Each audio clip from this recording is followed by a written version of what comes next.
Essential tips for new Dragonfront Rising players. Start with your mana strategy.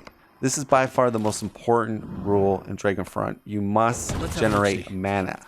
If you don't generate mana, you can't play cards, you lose tempo, and your opponent is going to just slap you in the face and clap you. So basically, at the start of your turn, you gain 1 mana plus another for each unit you have in your spawn row. There are exceptions to every rule, but for the most part, if you move a unit from your spawn row, that unit does not generate more mana for you until it is destroyed. Have a way to generate mana independent of your spawn row, so even if plan A fails, you can still rally some troops, whether that be through forts or sacrificing your units. Dragonfront requires a fine balance between offense and defense. If you start running across the battlefield as soon as possible, 2 things are going to happen. You're not going to generate that much mana. Your opponent most likely will have a big hand size and counter your card. Be smart, be strategic. Similarly, if you keep all your units in your spawn row too long, you risk losing the upper hand. So finding the right balance between offense and defense is key. Another critical tip is to keep at least 2 ways to deal direct damage in your deck. Why? Well, say you have a big Grizzly Mac coming down the lane for 5 power damage, and you have a spell card that could remove a cheap 1/1 blocker or whatnot, Guardian of the Stronghold. You play that, now you have 5 damage that can hit face. So yeah, these things can catch players off guard because they might think you don't have a removal spell for your creature, and this is how you can win a lot of games. Keep at least 2 ways to remove an opposing fort in your deck. Forts in Dragonfront can be brutal. This is especially true for players that like to build specialty decks. One annoying well-placed fort can wreck a strategy. Keep spells or units on hand that can clear those pesky speed bumps. Order of operations are key. Keep in mind that play order is not set in stone. You can move, cast spells, and attack at your leisure. Use this knowledge to set up amazing combos and strategies. One key element of Dragonfront are your champions. They literally can turn the tide of the battle or help you achieve a certain strategy that you're going for. Champions in this game are insanely strong, and the potential for deck building is limitless. Base the deck around your champion's strengths and keywords.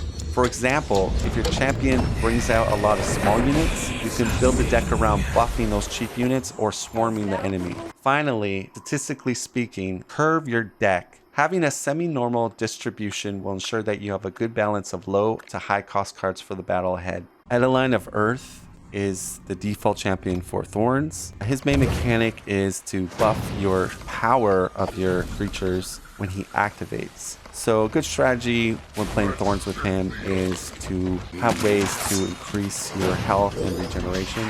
And then by playing him, he can buff your units with higher power. You could then do the killing blow on your opponent. Good default units with this champion are Manimal and Bark Druids, which comes with those units unlocked in the basic deck. Healing Herbs is a great card to put on your champion because it has regen 1, and as long as your champion is alive and it activates, all your units will increase in power. You can even hope for Healing Grove, which could then heal units in that row for 2.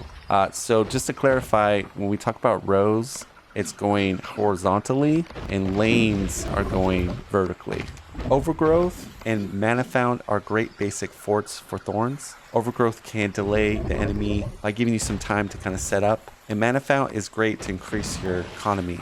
Force Wisps are a great unit against weaker enemy units and also will deter the enemy from wanting to go into your territory. Howling Gale is an excellent basic Thorn spell card. You want to play this when your opponent has a lot of weak HP units, wipe out multiple units. Druid Land Warden is a great unit for destroying forts, and rule of thumb is always to have at least 1 or 2 cards that can deal with forts in the game, because if you go up against a deck that runs heavy into forts, you might be in some big trouble because forts can be extremely strong, but also forts can be countered with quite a few cards. Rallying Call, another basic Thorn spell card. This plays into your grand strategy with your champion. For card draw, you could run Shade Thaumaturge or Grizzly Mac. Both are excellent card drawing units.